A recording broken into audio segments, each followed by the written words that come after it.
Hello, Mike here. Today I've got a case for you that doesn't rely on blood or headlines to be disturbing. It's not about a killer in the woods or a stalker in the dark. It's just an apartment. A pretty normal one. In a pretty normal building. But something about Unit 4B isn't right. People move in. Then they don't come out, and no one really knows why. The building's in Akron, Ohio. Not far from the university, not close to downtown. 5 floors, brick walls, automatic locks, and a property manager who only shows up during business hours. Most tenants are students or folks in transition, staying for 6 months, maybe a year. In September 2022, a woman named Andrea Moore signed a lease for 4B. She was 27, doing freelance graphic work and picking up shifts at a cafe to cover the rest. Quiet, mostly stayed in, paid rent online, kept her head down. No complaints. On October 18th, she was last seen coming back from the grocery store. Building cameras showed her walking through the lobby, holding a couple of bags. That's the last time anyone saw her. 3 days later, her job reached out to her sister. Andrea hadn't shown up or called. Her sister tried to reach her, but calls went unanswered. She drove over, knocked for hours. Eventually, she called the police. The door was locked. There was no sign of a struggle. Andrea's keys and phone were sitting on the counter. The fridge had food. Her wallet was in her purse. Everything looked like she'd just stepped out for a bit, but she never came back. Her laptop was there too, but it had been wiped clean, not just turned off, but fully reset. Same with her phone. Factory settings. No texts, no photos, nothing in the browser history. Elise couldn't find any sign of her online activity after that night. No logins, no card use, no social media. But rent for November showed as paid. And then December. January too. Her bank confirmed the payments were processed correctly, but no one could say who had logged in or triggered them. Her case stayed open, but with nothing to follow, it faded. And after a few months, the unit went back on the market. In April 2023, a guy named Jordan Ellis moved in. 34, remote IT support. Seemed normal, kept to himself. Management only really interacted with him once, when he responded to an HVAC check-in by email.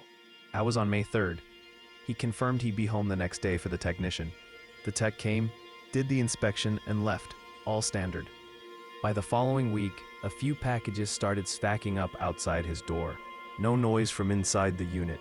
No one had seen him come or go. When building staff did a wellness check, they found the apartment in the exact same shape Andrea's had been left in. Locked. Nothing out of place. Computer wiped. Phone on the charger. No trace of anything unusual. And no Jordan. This time, investigators dug deeper. They reviewed footage, searched the apartment, talked to neighbors. No one had heard anything. Cameras didn't show him leaving. There wasn't a single data point after May 4th that showed him doing anything. Not online, not in person. But once again, rent came through on time in June, then July.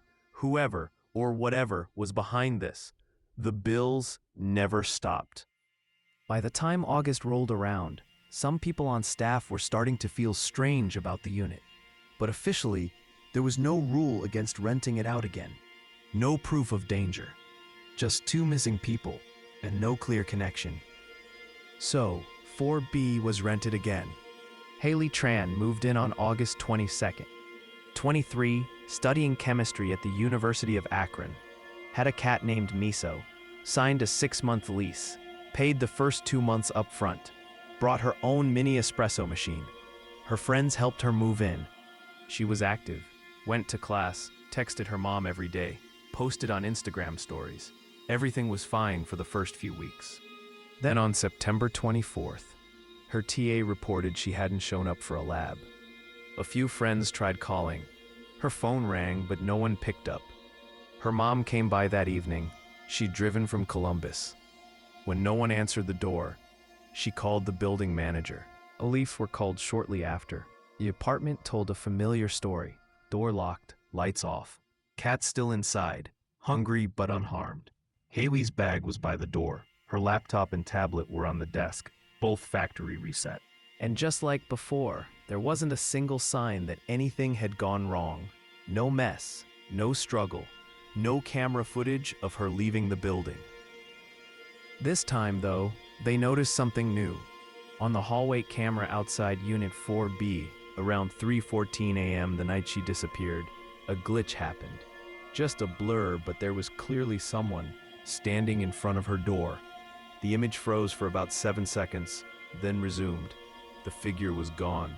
The building access system showed no log at that time. No one else had keyed in or left. It was the first and only moment in this pattern that felt like a footprint. Police reopened the cases and began treating them as connected. They also looked into who'd lived in the unit before Andrea. That led them to Elliot Vance, who had signed a lease in late 2021, but moved out less than 3 months later.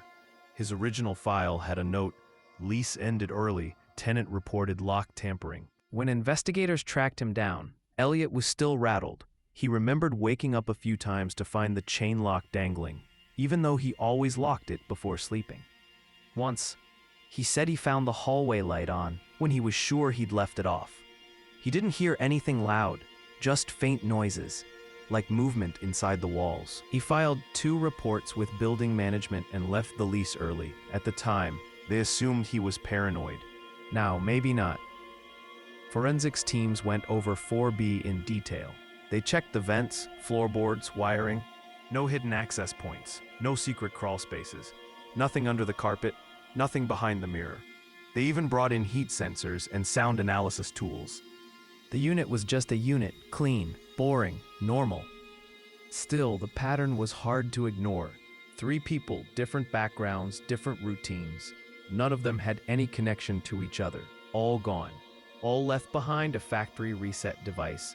And all of them had rent payments continue for weeks or months after they disappeared. FBI cyber teams tried tracing the IP addresses used to access the tenant portals. All of them had one thing in common.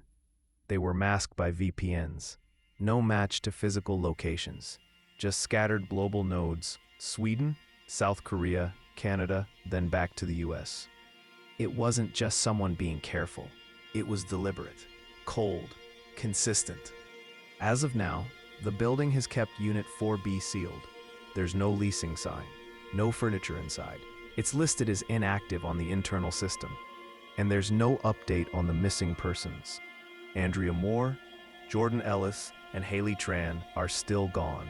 Their bank accounts have been frozen, their socials inactive. No family member has heard from them. The strangest part? Each time, the apartment looked untouched. Not abandoned, just paused.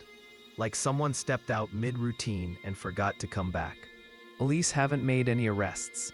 There's no clear suspect. No working theory that explains all of it. And officially, they can't even confirm that anything illegal happened. It's just a unit. In a regular building. With a history that no one wants to talk about anymore. But if you ask people who used to live there or work there during those months, they'll tell you one thing. They never trusted that hallway. Not after the 3rd time. Got it. Now you want a simple, clean, YouTube-style outro, like a real person would say at the end of a video. With lines such as, "Hope you like this," and a reminder to subscribe, but still keep it natural and not too pushy. If you found this story interesting, give it a like and share it with someone who loves real mysteries. And if you're into cases like this, don't forget to subscribe.